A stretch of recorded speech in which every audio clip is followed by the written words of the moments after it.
Sailing on the open sea, wind and waves, they set us free. From island to island we roam.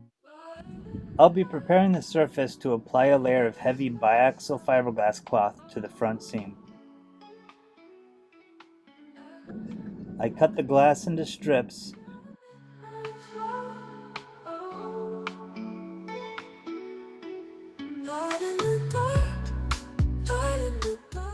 with some strips of peel ply.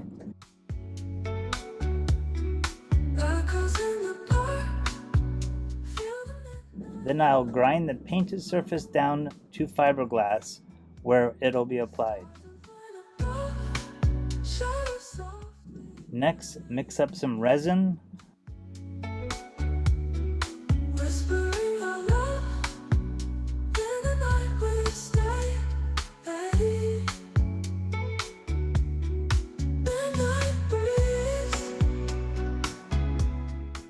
apply a wetting coat to the surface,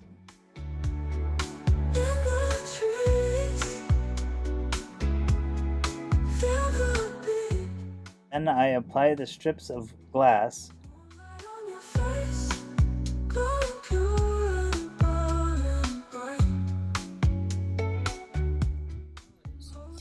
Okay, so I'm laying the chop strand down against the boat because that has the best adhesion. You don't get a lot of time to do this, so I gotta be always moving pretty quickly. Wet it sufficiently. Get all those air pockets out.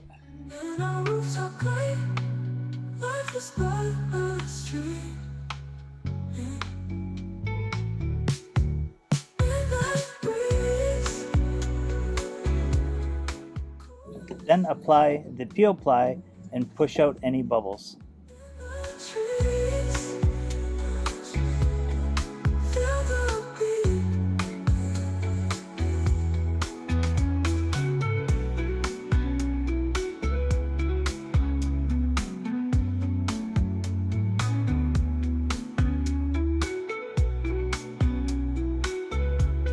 I'm trying to clean this brush out so I can salvage some stuff that hardened very fast, but it hardened up mostly in the container. The container, because it has a larger volume, builds up heat because of the chemical reaction.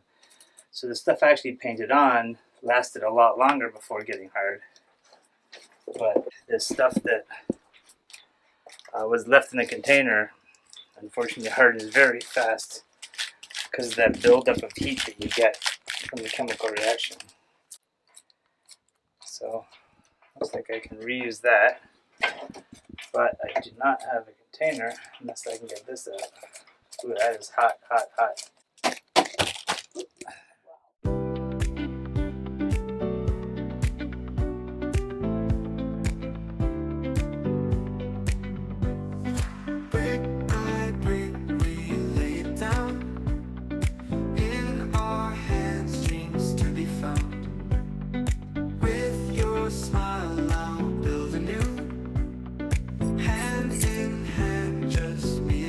Hard part.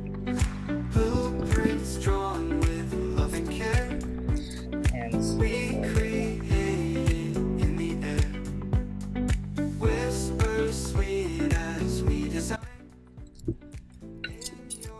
just kind of hot coating this, getting some on so that it'll kind of soak into any voids that are there. I got the peel ply off just as it was getting hard, but it wasn't 100% cure. That's allowing me to get another coat in here and get it tacky again, because I'm not going to be sanding this right away. I'm going to be building up fiberglass. Alright, it's the next day, and it looks like that glass got on there really nice. Peel ply coming off. Of course, there's going to be little bits here I'm going to be grinding down to make it smooth, but there's a lot of contact between the hardtop and the boat here. Since this is just for a pulling force, I'm pretty happy with that. This whole thing is totally glued down, and now it's got some biaxial on there, which is a very strong fiberglass, very strong fiberglass. Now I'm just going to do some cleaning up on here, and then I guess we'll get some filler on there and prepare for painting. I'm not sure if we're going to be painting this right away though, because I'm considering getting this coaming in the inside of the cockpit also painted. We're going to discuss that with a local guy here, because I hate painting. I don't really want to get involved in that, but at the same time we need to be able to afford it if we're going to get it started.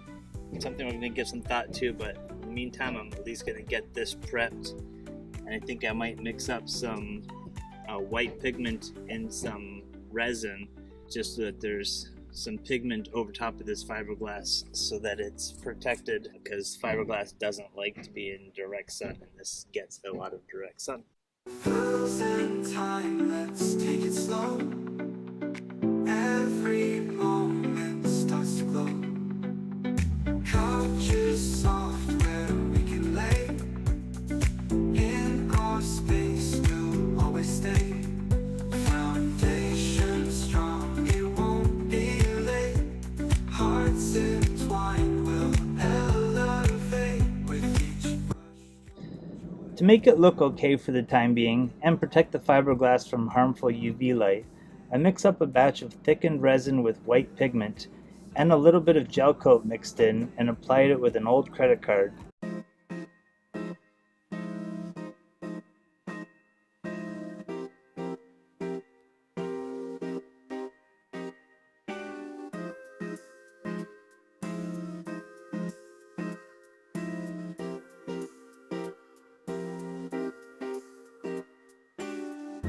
Got the tools in our hands, got the world at our feet. All the plans laid out clear, feeling that beat. Brick by brick, we rise high, no fear in our way. Shining bright in the sky, let's make today. Build it up, hey. To the stars we go. Build it up, hey. Watch our dreams flow. Build it up, hey. Alright, this is my last on doing the front now. I got a new credit card to use as a spreader. Got my stir stick. I ran out of containers, so I'm using a cracked piece of Tupperware, just going to keep it up on an angle there. Took this out of the refrigerator so she's nice and cold. Really hard to judge how much I'm putting in here. I'm used to having the measurements. But we're just going to go with that and see what we get. Now, I've got to mix it into this powder, so I'm going to ask Mary to step back a bit, because this stuff is very toxic. Last wires hum, screams alive in the groove of the night. Plugging in, feel the drive, everything's right. And I got the consistency I want now, so I'm going to be adding in. The hard part, once I get the hardener in, is getting everything around the sides even in there. Hey, watch our dreams flow. Stuff is super thick. It's not really runny anymore. Should have left this bottle upside down. Watch our dreams flow. Difficulties with this kind of container is keeping it all in one spot so I can mix it thoroughly. Waves crash all around, anchor sinking down. Salt in my hair, grease everywhere. Sails up in the sky, underneath we fly. Ropes tied in my hand, life feels so grand. Stuff doesn't spread on very easily. I mean, it spreads well, it's just a weird shape. Working all day long, hearts beating strong.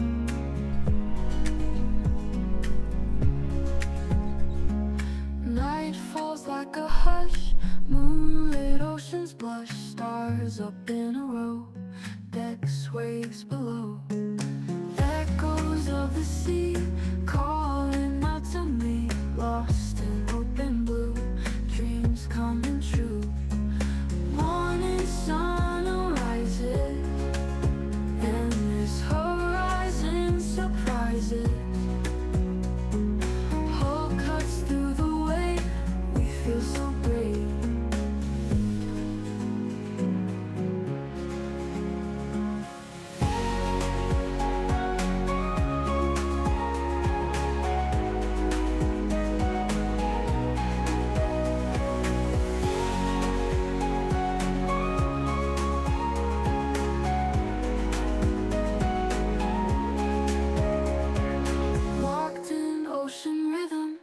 peeling this off. Well, the resin hasn't gotten completely hard yet, so this stuff is kicked, so I can't work it anymore.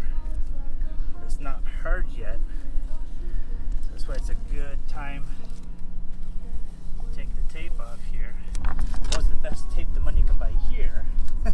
It's not the best tape. Oddly enough, it's the same stuff we get in Trinidad, but it's the cheap version, the cheap stuff. Night falls like a hush, moonlit oceans blush, stars up in a row, deck sways below. This strip here, just this front, top and bottom strip, was just put on today, and it left a complete layer of goo on the boat.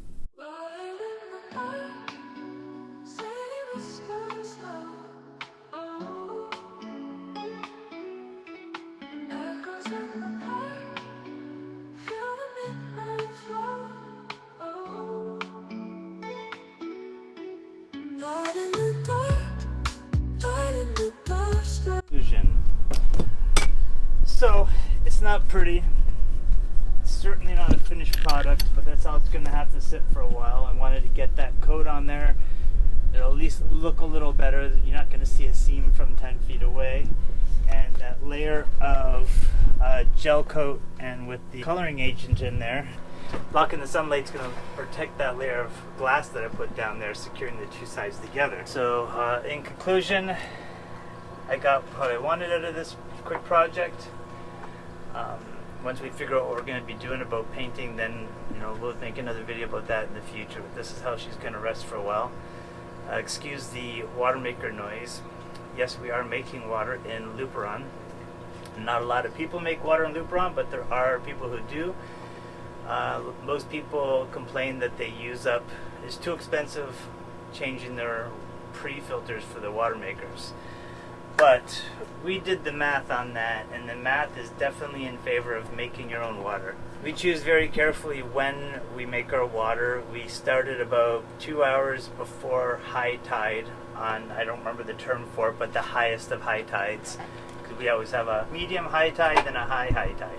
So we start about an hour and a half to 2 hours before the highest tide. That way the most fresh water has come into the bay. By doing this, we're saving ourselves quite a bit of money, because the cost of pre-water filters, like roughly $10. If you buy them on Amazon, they'll be a bit less than $10. Once you ship it all the way to Luperon, you're going to pay an extra couple dollars for it. So for the $10 it costs us to buy a pre-filter, even if we change the pre-filter every single time we made water, we're filling our tanks up for literally $10. If we filled our tank up with the local services like Papo or Handy Andy, for filling 3 of our tanks, it's 150 gallons. It's $1 every 5 gallons. Just filling our 3 tanks is going to cost us about $30 here, or $30, $35 to fill our 3 tanks. But if we make the water ourselves, it only costs us $10. So that's what we are doing. This summer we're on extra budget, which is we're in a good place for being on an extra budget. Just so you know, YouTube doesn't pay squat.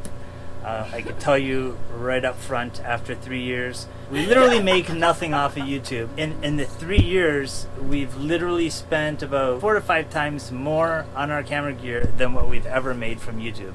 So you might wonder why we still keep making videos. Well, we enjoy making videos. It gives us something to do. We get to share our adventures with our family and friends, and anybody extra who watches it, that's great. Like many of you right now watching it. It's not a profitable thing by any means unless you're getting mad views. We just want to make some fun videos and show people what we're doing and share it with family and friends, whoever else watches on YouTube. Yeah, if you're feeling like you want to help us out, by all means, we have some nice merchandise.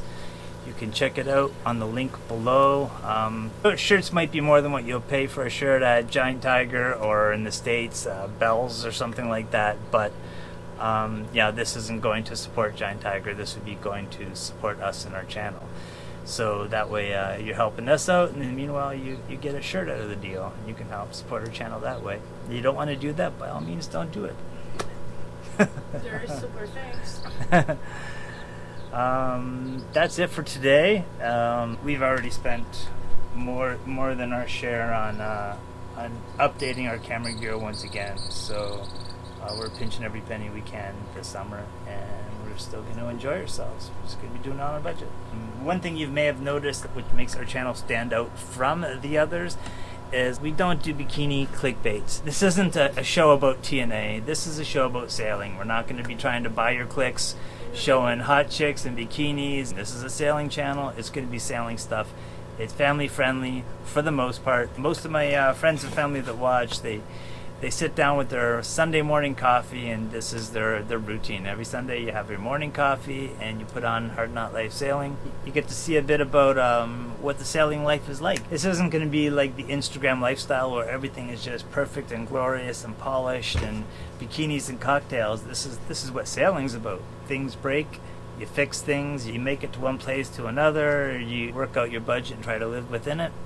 And it's a lot of fixing. It's a lot of fixing, and that would scare me. That would probably scare Mary, getting a boat this old when you don't know how to fix things. It's very, very crucial that you know some basic skills.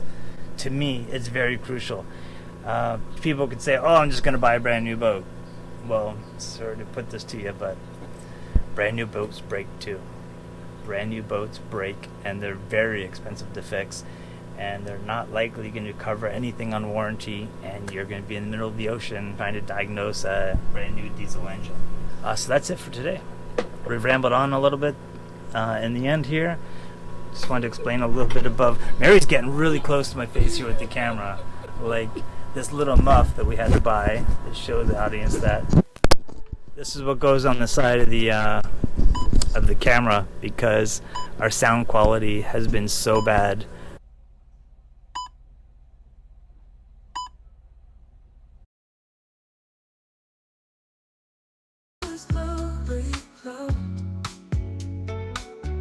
Thank you so much for watching. Don't forget to like and subscribe and hit that notification bell, and we'll see you next week.